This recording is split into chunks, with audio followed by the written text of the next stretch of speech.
Usap-usapan ngayon ang balita na pang-iiwan ni Alden Richards kay Maine Mendoza. Ngunit sinabi na ito ni Alden Richards na pinutunayan na nila ang kanilang relasyon, hindi lang sa publiko, maging sa mga internasyonal na community.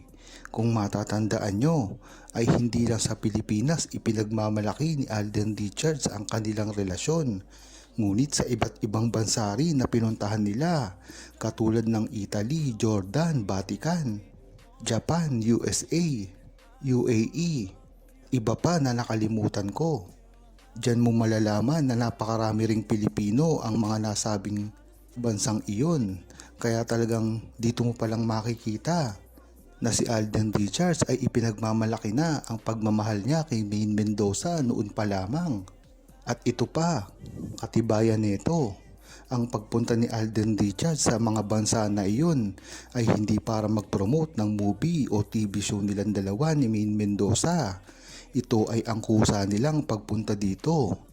Yan mo talaga matatandaan, at kung nag-iisip ang buong Aldab Nation ay makikita mo ang kaibahan ng pagsigawan ni Alden Richards tungkol sa relasyon niya kay Maine Mendoza.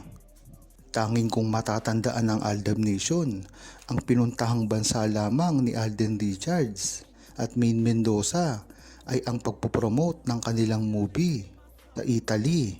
Talaga namang kinakailangan, ngunit pagdating sa mga ibang bansa ay talagang pang personal na nila ito na gusto.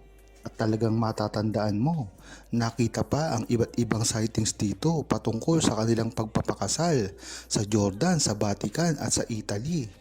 Hindi naman malinaw ang pinuntahan nila kung nagpakasal din sila sa Japan. Dahil nga naman na napakaikling panahon lang nang ipinunta doon ni Maine Mendoza. Kung matatandaan nyo ay galing si Maine Mendoza sa US dati at si Alden ay nasa Japan. Ngunit nagkita ito at nakita pa sa isang kalsada sa Japan.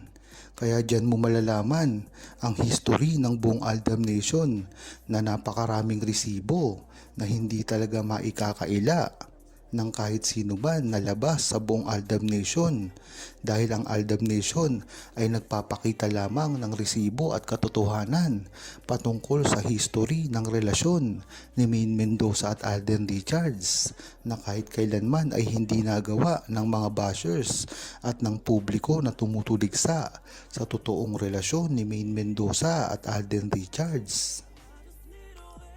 Maganda at katanggap-tanggap ang gagawing pag-amin ni Alden Richards sa publiko.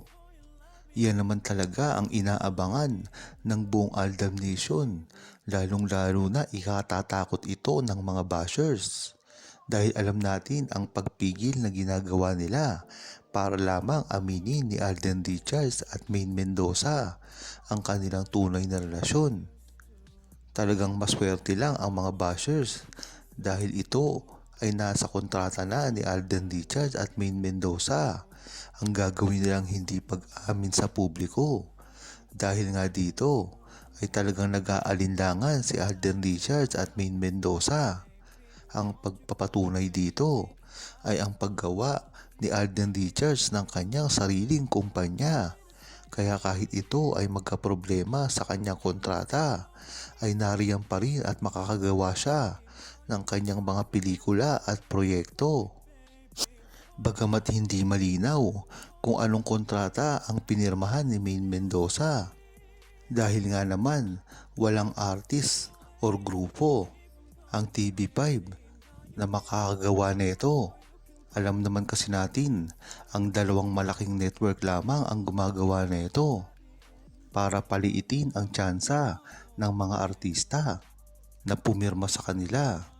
Ngunit gayon pa man ay dapat mag-ingat si Maine Mendoza at Alden Richards sa mga galawang ito.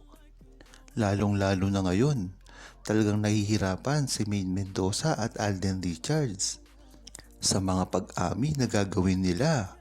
Hindi makakalimutan ng buong Aldab Nation ang ginawa na pagpapahirap kay Maine Mendoza at Alden Richards, lalong-lalo na kung pag-uusapan ang kani-kanilang mga kontrata.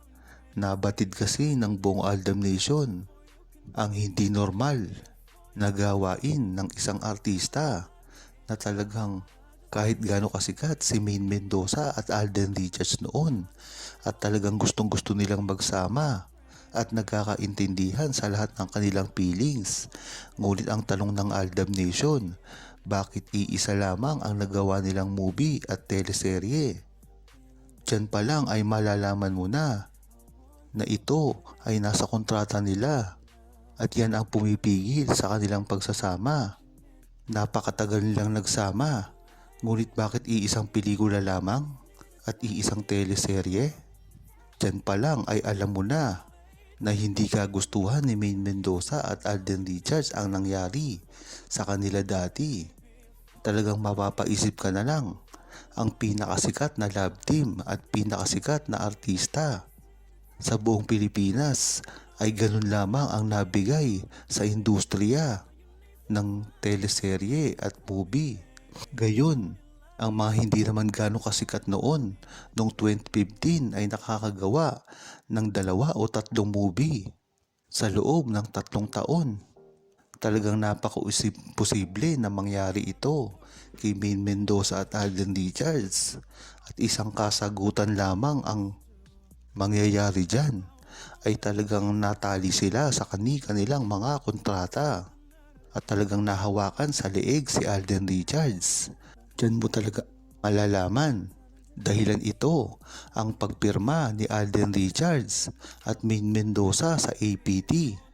Nakakapagtaka rin talaga na bakit mismo pa silang nasa APT ay hindi man lang sila makagawa ng anumang proyekto. At dyan na nga lumabas ang problema mismo ng Eat Bulaga at TVJ sa APT.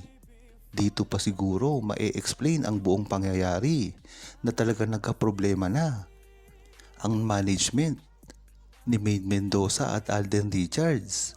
Kung matatandaan nyo, walang kaalam-alam ang publiko at Aldab Nation sa nangyayari na problema sa management nila.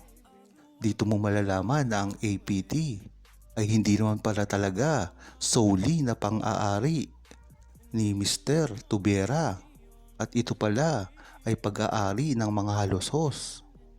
Kaya talagang nalilinawan na unti-unti at araw-araw ang buong Aldab Nation at ang publiko sa mga nangyari noon na talagang dito pa lang ay mapapatunayan mo na talagang ang kontrata nila ang nagpahirap sa kanila sa dami ng mga bumabatikos at ang mga nakikialam sa kanilang mga kasikatan.